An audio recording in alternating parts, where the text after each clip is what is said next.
Welcome to AFI DOCS 2020, presented by AT&T. I'm Eric Moore, a member of the programming team here at AFI Festivals. First, I want to thank our festival sponsors and supporters, our presenting sponsor, AT&T, and our AFI members, of course, and you, our audience. So thank you all for joining us. Transhood is one of my favorite films of the festival because of its charm, wisdom, and heart. We are introduced some really brave young people and their families who are gracious enough to let us into their worlds. This filmmaking took 5 years and shows us just a small time span of their lives, and yet teaches us so much about their normal everyday lives of these folks. So I'm so happy that we were able to share this beautiful movie with our AFI DOCS audience. And we are so fortunate to be joined here today with the filmmakers and two of the subjects of the film. So when I say your name, just give a little wave so everybody knows who is who.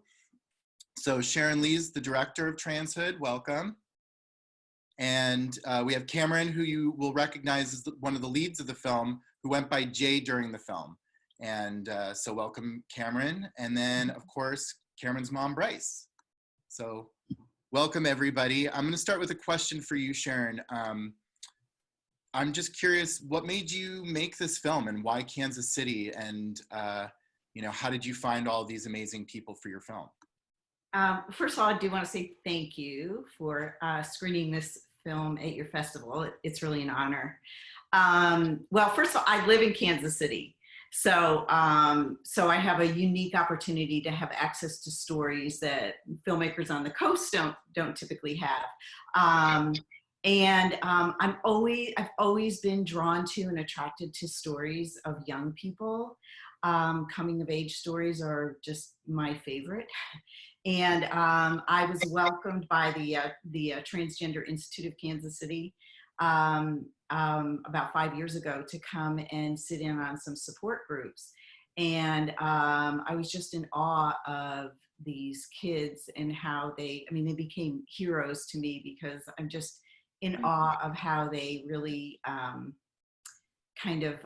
spoke their truth at such an early age, and were learning to find their voice and affirm their identity. And I thought these stories just have to be told. Yeah, and you selected 4 different kids, 4 different age groups. Why was age such an important component for you for the film? I thought it was really important to show the different stages of childhood and adolescence and pre-adolescence, and we could do that by having people with, at different ages. But it was also important to me to not just show like a swoop in and have a snapshot, because that wouldn't really tell the true story of what happens over years.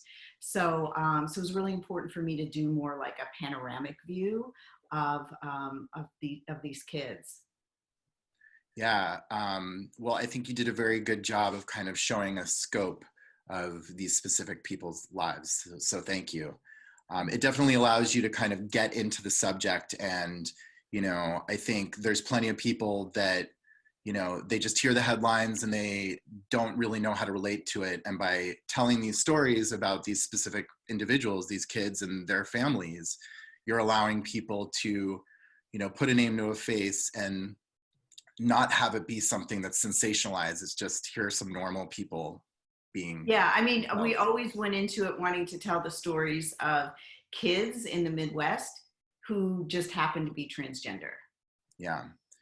So Cameron, what was it like being the subject of a documentary? Was it weird having cameras around all the time? At first it was something to get used to, but after the first time it was pretty normal. Yeah. Yeah. What was your favorite part of being a subject of this film? I got to learn like new things and got to do like new experiences throughout the thing. Yeah. And for Bryce, why was it important for you to let Sharon and her team into the lives of your family? Oh, that's a hard question. And I being put on the spot. I think it was important because not only do we live in the Midwest, but all over the United States, there are tons of kids that are just like Cameron or Jay. And I think that it was important to tell our story so that other families that were maybe having difficulties understanding, or maybe there was a teen that was going through the same thing that Jay was, that they weren't alone, and that they maybe would be able to relate and, you know, maybe even utilize the film to help educate their parents to what they're going through if they didn't understand. So getting our story out there was really to help people. Yeah. Well, I think that's very brave of you all. So thank you for letting us into your worlds. Thank you. And so I guess this is a question for all of you. You'll have different kind of answers for it, but what was the hardest part of the process of making this film for you? And Sharon, I guess if you want to start, and then we'll go back to Bryce and Cameron. Well, you know, there were a lot of things that were challenging. You know, I was learning new things about these kids and through these kids. So I just was always aware that I wanted to continue to tell their truth and to tell it respectfully, because they are really powerful and intimate stories. And I just always wanted to respect them and respect and honor, you know, the truth of what they were trying to say. So, you know, that was probably one of the big challenges for me. Yeah. What about you, Cameron? Could you repeat the question? Sure, no problem. Like, what was the hardest part of the process for you of making this film? I think the hardest part was like opening my life to cameras and accepting the fact that it's going to be out in the world soon. But Yeah. other than that, I didn't really have like a difficulty with the documentary. Cool. What about you, Bryce? Anything difficult about the process for you? There were some hard, I would say some of the interviews were hard, just because, you know, I'm mom and I always want to answer every question for my son and my kids in general. And so listening to him talk and sometimes hearing some of the questions that were answered and him answering them, and I really had no idea how he felt. And so that was a learning curve for me to, one, let him speak more so about how he feels, but then also accept his answers or how he felt about certain things. Because I mean, he really started to blossom throughout the documentary.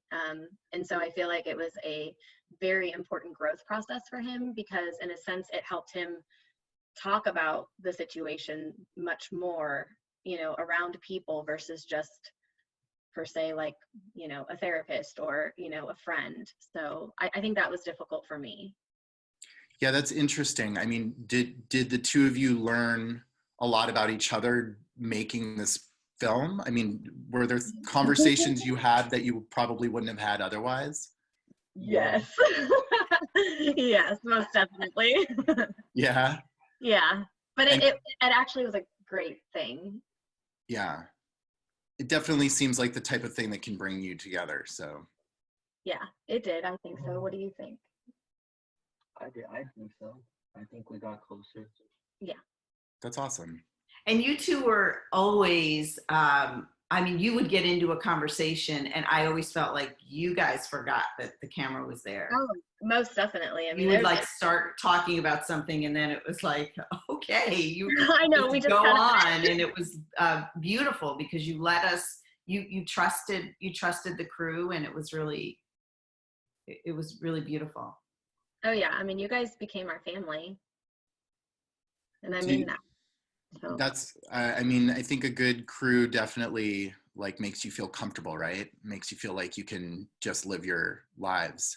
So I think the way that the film comes across is very clear to me that you guys were able to achieve that, because it's just a very honest and kind film. So good job.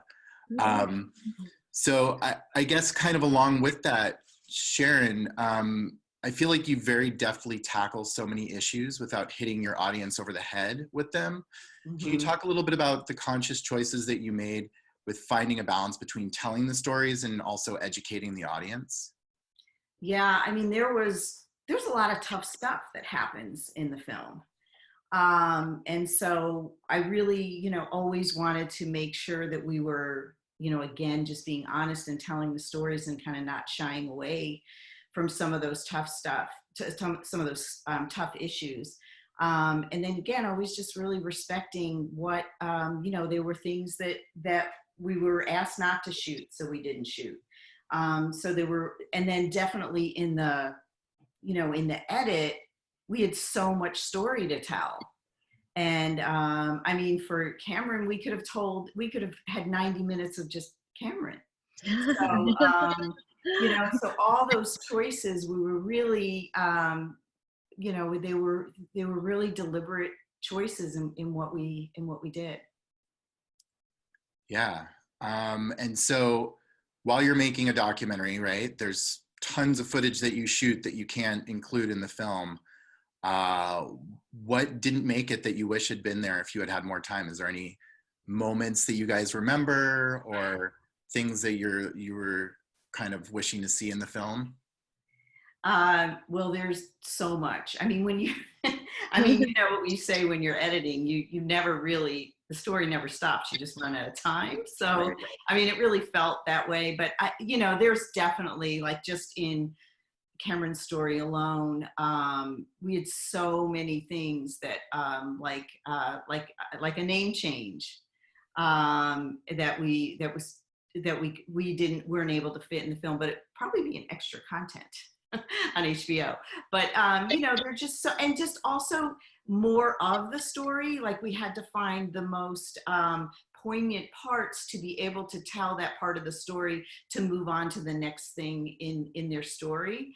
But we could have, you know, opened up those scenes even more, and, you know, just you know, I could have taken it, but, you know, you can't put out a 3.5-hour documentary. So it's tough. Though I will say that when we did screenings, a lot of the audiences kept saying afterwards, I could sit and watch these kids for another hour.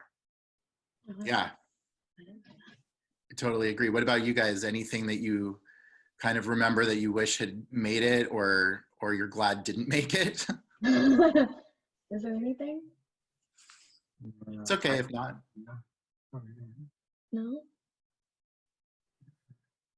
I mean, I think it turned out great. I think that for Jay's age, the part that is, you know, the parts that are shown are very important. And I think that the children or kids that watch it that are that age will understand and really relate to the parts of Jay's story that are told in the documentary. So I think that it stayed true. And I think that Sharon did an amazing job, you know, picking those pieces. I mean, like she said, we had a lot of filming. I mean, every time that there was something going on, I was like, hey, you guys want to come and just be in the background? So, I mean, we had a lot of footage. So I think that they did a really good job of picking out the pieces of Jay's life, you know, and showing those important parts so that, you know, like I said, kids and family can, you know, relate to it. Yeah, I mean, one of the things that's kind of incredible is this film, you know, you're able to see it with us, you know, at AFI DOCS, but then you're going to soon be able to see it on HBO. It's going to be on so many people's screens at home, which is kind of crazy, right? How does that feel to you? Like, are you excited that people are going to be able to see your story, or feeling a little bit sheepish about it? What do you think? I'm excited for people to see it, and I'm excited to tell my story, but like my scared part is like people that I'm maybe close to that fully didn't understand is now going to fully understand. It might change their opinion, but like other than that, I'm not really worried about it, because people are gonna either accept it or they're gonna hate it, and that's their own opinion. But I only really care about like the people that are close to me, how they take it. But other than that, I don't really care. Yeah. What about you, Bryce? How does it feel? I mean, I think anytime you display your life, you know, to everybody in the world, I guess, and people you don't know, it's nerve-wracking a little bit. But ultimately, I mean, I'm on the same page with Jay. I also think that this is going to be a huge bricks off of Jay's shoulders, in a sense, with the people that he is close to that don't quite understand his situation. And I think that you will, I'm not going to cry. I think that I think that he will be a lot more relieved, I think, in a sense, because I mean, most people know our story, but sharing it with the world is super exciting, and it's super nerve-wracking. But I wouldn't turn around and not do this. I mean, we both are really excited to know that maybe there's a kid that was, 13 going through what Jay was, is going to be like, oh my gosh, I can show this to my parents and maybe they'll get it, or I feel great, like I'm not alone. I mean, that's amazing. So Yeah, stories have so much power, and that's one of the reasons that we love showing documentaries, is it gives people a way to reflect their lives with other people's lives. And I think that you're going to be able to help a lot of people with this film. So it's very exciting. So thanks again for letting us see your story. So let's see. I guess another question that I have for you is, there have been some screenings of the film. Have you guys been able to attend any of those screenings? no. No. I think Sharon has, though, haven't you, Sharon? Yeah, I mean, we did rough cut screenings, Right. fine cut screenings with groups of people on coast and also in Kansas City to get feedback from people, all kinds of people in different groups and different communities as we were telling the story, because we wanted to, we really wanted to make sure that we were aware and didn't have any blind spots in our filmmaking. What were some of the reactions to the film? I mean, I was pretty blown away. We did it in a sort of methodical way, where we didn't have people talk afterwards. We had them fill out surveys, and then we had discussions. I mean, there were tears, and people laughed at the places that we were hoping there would be laughter, and people just said that they fell in love with the kids, and that they learned so much more. And to me, it seemed like it went beyond curiosity, which is what I didn't want the film to serve, to serve some sense of curiosity. It was more a sense of understanding in a nuanced way about these kids and the obstacles that they face, and not just their challenges, but their triumphs, and how meaningful their triumphs are. So I felt like people were really, really getting that. And that was really helpful for me. That's amazing. Yeah. And for Bryce and Cameron, have you been able to watch the final version of the film yet? Yeah. Yes. And what did you think? What do you think of the film? I think it's good. I think it was really put together. I think my story was told in a good way. What was it like seeing the other stories too? How did it feel kind of being next to their stories? I liked them. I think I got to know them better because we only filmed together, I think, twice out of the whole time. We wouldn't all get together as a group, but I think I got to know them more than anything, because I was friends with Lee that was in the film, Lena. I was friends with her throughout the film, and we hung out a couple times, but other than that, I didn't really know the other kids until after I watched it. Yeah. And so one of the things that's kind of amazing about the film, I think, is how charismatic and whip smart you guys come across. Like, you're super smart for such young people, and I think that that's incredible. Are you happy with how you came across in the film? Do you feel like there's if there was anything you could add to the kind of what people know about you from the film, what would it be? Well, my thing is I do believe my story was told completely in full. I just think if we had more time, I just felt like we had so much film that wasn't able to fit in one segment, that I do feel like my story was told, but you would have to watch all 5 years to I don't know how to explain. You'd have to watch everything to understand it and not have any questions after. Yeah, So of course.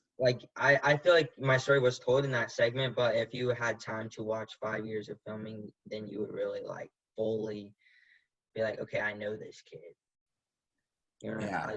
You know what I mean? You don't everybody's gonna get to know us like the world, but like you'd have to watch all that film to be like, okay, I really know this kid. Like I know exactly what it's like. I know Cameron. Yeah. And so, Sharon, when making a film like this, obviously it's not just you. Can you tell us a little bit about your team, how you got pulled together, how you guys kind of made this amazing project happen? Yeah. So I started, as an independent documentary filmmaker. You usually start very small. So it was pretty much me and the co-producer, Samantha Hake. And we, and then our DP, Ty Jones. And we filmed for a couple of years. And then I took it to John Murray, who's an executive producer, and Sasha Alpert, who's the producer at Boona Murray, and then they became involved in the project. And then we got a little bit more funding, and so we were able to do more shooting. And then we also included, about 2.5 years into the filming, Kimberly Reed, who's a filmmaker, and she's also an executive producer on the film. And she was really helpful on every level. She's such an amazing storyteller. So she was helpful in that way. And of course, she was able to, look at it through a different lens that would help us to, see things we might not be seeing or go in a direction we might not be going in. So it was helpful. And then we had, had a great supervising editor, David Winsett, and she's amazing, and also got to look through all the footage and said, and she really partnered on that part of it, and like helping me to let go of scenes and storylines that I wanted to keep in there. So yeah, I love Kimberly, and I was really excited to see her name in your credits, so that was very cool. You had a really good team. Yeah. So what were some things that surprised you guys with making this film? Was there anything that kind of you didn't expect to happen that came out of making the film? Go ahead.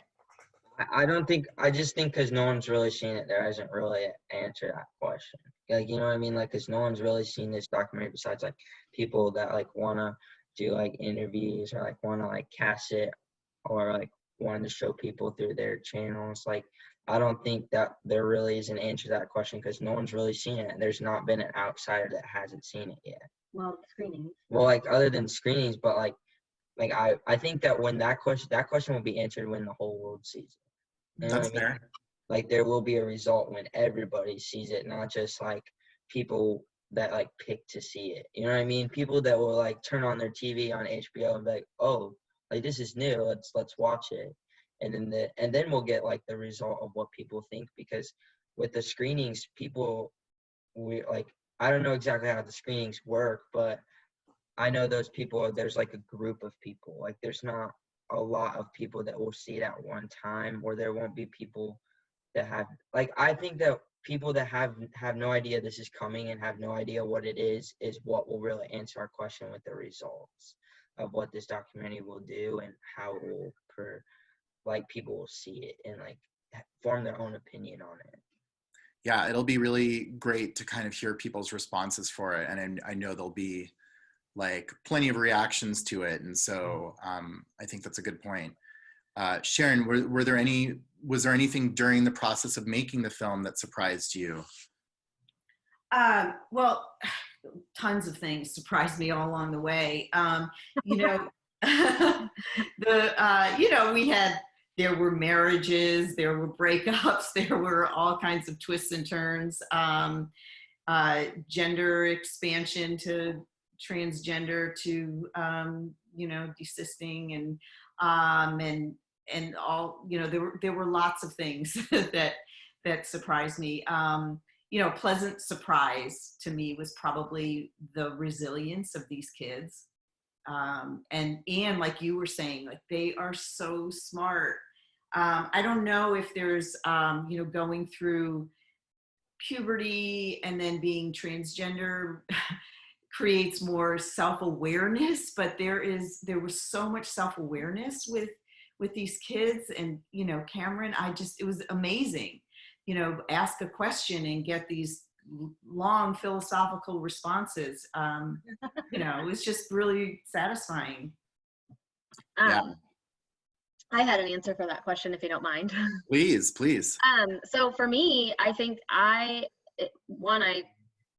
over the process, Jay started out as this, you know, young kid to me from a mother's point of view, you know, very unsure, but unsure about everything else around him except his gender. Like, he knew he was, you know, a male, and that he was a he, and that he was Jay or Cameron. So for me as a mom looking in, it was amazing to see him, you know, grow into this amazing young man, you know, throughout the process.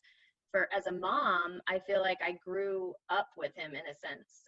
I was so undereducated on just everything. And throughout the film, I think that you will see that there are some, you know, bumps as a mom that I wasn't perfect at. But in the end, I think the end result for both of us is he was happy with who he is and always has been. And I've always been loving and supporting, but in the end, you can tell that it's just, you know, I'm there, I get it. You know, I feel like, don't you think? Because I mean, there are some bumps and curves. I mean, as a mom. Well, but it's the bumps and curves that help us all learn, right? Right. Yeah. So, I mean, it's amazing how vulnerable you let us see you. I think that's pretty incredible. Is there anything else that you guys want to let our audience know before we go? Anything that you kind of want to leave them with? No. That's okay. You know, I would just say that, you know, these 4 powerful stories, you know, regardless of who tells them, they're like, you know, amazing stories, are 4 stories about growing up in the Midwest and growing up transgender. So, you know, it's not everybody's story, but these stories are their stories, and it's their truth, and it's their uniqueness to their stories that I think make them really meaningful. Yeah. Thank you guys all for joining us here today. Really, really appreciate your time. Tell your friends and family about the film, and it screens until the end of the day, and we would hate for them to miss out. So hopefully you're watching this earlier in the day and you have time to spread the word. Otherwise, you know that you'll be able to see it on HBO later on. We'd love to hear from you on our social media, so hashtag or add us at AFI DOCS. And please join us for more great films and virtual events through the 21st at docs.afi.com. So thank you all again so much. It was such a pleasure talking with you. Thank you.